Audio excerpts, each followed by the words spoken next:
রামং রাজমণিং সদা বিজয়তে রামং রমেশং ভজে রামেণাভিহতা নিশাচর চমু রামায় তস্মৈ নমঃ। অর্থাৎ ভগবান শ্রীরামচন্দ্র সর্বশ্রেষ্ঠ রাজা, তাঁর জয় সর্বদা স্থায়ী। তিনি শত্রুদের পরাজিত করেন। আমি তাঁর শ্রীচরণে শতকোটি প্রণাম জানাই। নমস্কার বন্ধুরা, সামনেই রামনবমী, ভগবান শ্রীরামচন্দ্রের জন্মদিন। তো এই দিনে আমি আপনাদের সবাইকে স্বাগত জানাই। এবছর অর্থাৎ 2025-এ রামনবমী পড়েছে 6ই এপ্রিল রবিবার। আমরা জানব কেন আমরা রামনবমী পালন করব। এটি ধর্মীয় এবং সামাজিক দৃষ্টিকোণ থেকে খুব গুরুত্বপূর্ণ একটি উৎসব।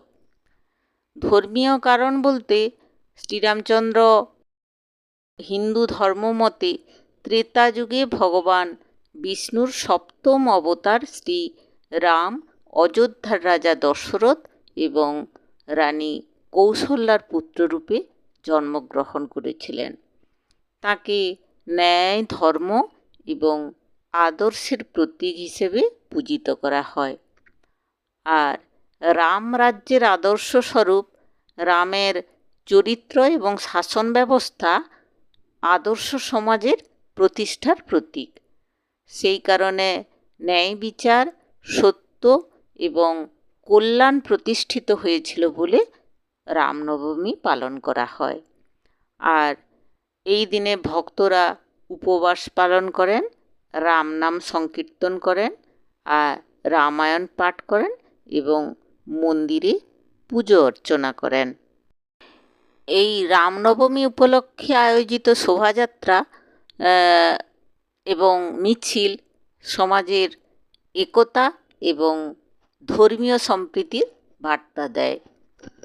রামের নাম স্মরণ করলে এবং তার জীবন থেকে শিক্ষা নিলে আত্মশুদ্ধি লাভ করা যায়। আর শত শত বছর ধরে তো এই উৎসব উদযাপিত হয়ে আসছে। তো এটি ঐতিহ্য এবং সংস্কৃতির ধারাকে বজায় রাখে। তো আপনারা সবাই বাড়িতে শ্রীরামচন্দ্রের আরাধনা করুন, ঘরে মূর্তি বা ছবি স্থাপন করুন, আর নিজের হাতে পুজো করুন। ধূপ, দীপ ইত্যাদি জ্বালিয়ে শ্রীরামচন্দ্রের পুজো করা হয়। আপনার ইচ্ছা এবং প্রার্থনা অবশ্যই করবেন। আর রাম নাম জপ করুন।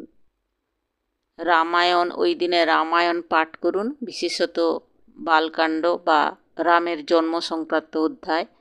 আর ওই দিনে মন্দিরে মন্দিরে রাম ভজন হয়, কীর্তন হয়। আর অবশ্যই হনুমান চাল্লিশা পাঠ করতে হয়। তো বিভিন্ন জায়গায় ওই দিনে হোমযজ্ঞও করা হয়। তো আপনারা বাড়িতে তো এত কিছু করবেন না, তো আপনারা রাম নাম জপ করুন।